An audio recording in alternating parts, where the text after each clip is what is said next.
Bismillah, Assalamualaikum warahmatullahi wabarakatuh. Hamdan kasiran tayyiban mubarakan fi kama yuhibbu rabbuna wa yarda. Asyhadu an la ilaha illallah wa asyhadu anna Muhammadan abduhu wa rasuluh la nabiyya ba'dah. A'udzu billahi minasyaitonir rajim. Bismillahirrahmanirrahim. Ya ayyuhalladzina amanu atti'ullaha wa atti'ur rasul wa ulil amri minkum. Fa in tanazza'tum syai'in farudduhu ilallahi war rasul in kuntum tu'minuna billahi wal yawmil akhir dzalika khairu wa ahsanu ta'wila. Teman-teman semua, ada kisah dan kisah ini diceritakan oleh teman saya, seorang imam masjid. Dia mengatakan, dan kisah ini saya kasih judul adalah tentang kisah seorang ketua DKM karena ketidaktahuan ilmunya, bukan karena kebodohannya.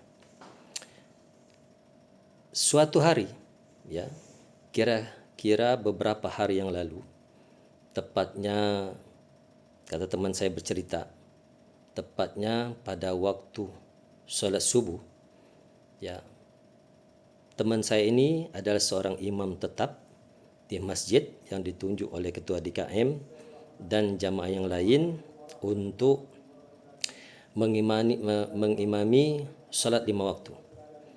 Dan setiap salat subuh dia selalu mengimami jamaah yang ada di masjid tersebut.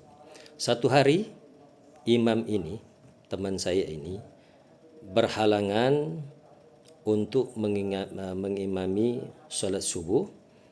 Kemudian kebetulan dia punya teman di sana yang guru tahsin Quran. Tapi sebelum dia menunjuk guru tahsin Quran itu menjadi imam, dia mencari dulu imam badal setelah dia. Nah, kebetulan imam badal ini ada urusan ke belakang, artinya buang air kecil, sehingga iqamah tetap dijalankan, dan kemudian imam ini menunjuk temannya menjadi imam karena sesuatu hal, karena dia batuk, tidak bisa mengeluarkan suara yang maksimal. Walaupun sebenarnya imam guru tahsin ini keberatan untuk menjadi imam di masjid tersebut, tapi karena didorong terus sampai 3 kali, akhirnya dia juga menjadi imam. Dan ternyata Masya Allah, suara yang keluar tajwid, dia menjadi seorang imam, karena tidak semua guru tahsin itu ketika dia membaca Al-Quran itu bagus, tidak semua guru tahsin. Tapi kebetulan guru tahsin ini ketika melantunkan Al-Quran itu Masya Allah enak didengar. Nah, yang jadi masalah, dan ini kisah ini sebenarnya yang terjadi pada saya juga beberapa tahun yang lalu. Ini kisah umum. Umum artinya begini, tentang orang yang ribut di masjid tentang masalah fikih kunut, kemudian berzikir berjamaah. Itu sudah jamak kita ketahui orang ribut di masjid, ya, karena perbedaan mazhab, perbedaan cara pandang terhadap pelajaran agama ini, karena hal-hal yang klasik yang kita sudah temui di manapun berada. Tapi ini kisah menarik. Karena kenapa dikatakan kisah menarik? Kisah yang menurut saya di luar akal sehat, ya. Kenapa dikatakan luar akal sehat? Karena begini, setelah imam guru tahsin tadi sudah mengimami sholat subuh, ya, kemudian, ya, tidak berapa lama ketua DKM ini keberatan. Bagaimana cara keberatannya dia? Dengan cara mengeluarkan suara astagfirullah secara tidak biasanya.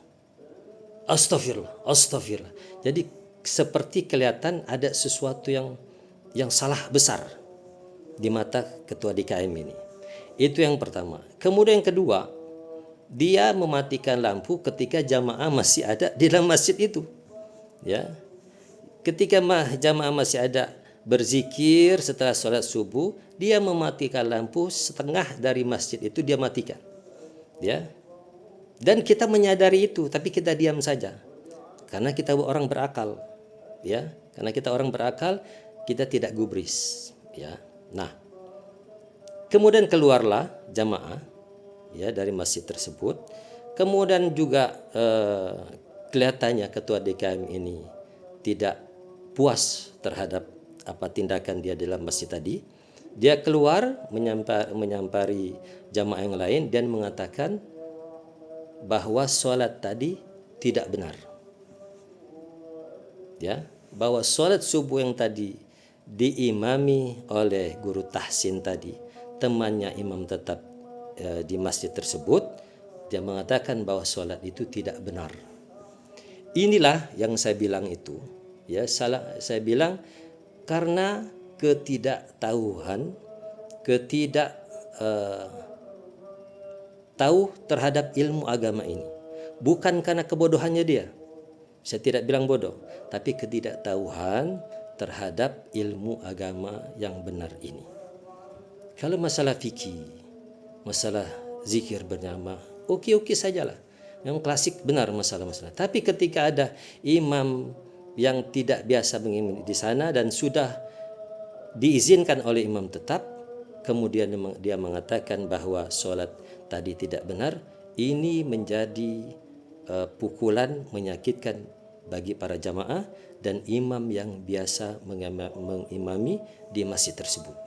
Nah, teman-teman semua, ya, terutama para ustadz, kiai, ya, ajengan yang mengetahui urusan ini, coba kasih komentar antum semua bagaimana menghadapi kebodohan dan ketidaktahuan dari ketua DKM ini.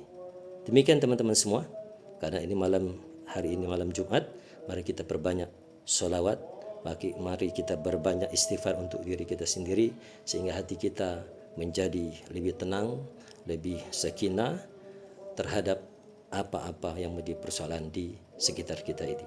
Assalamualaikum warahmatullahi wabarakatuh.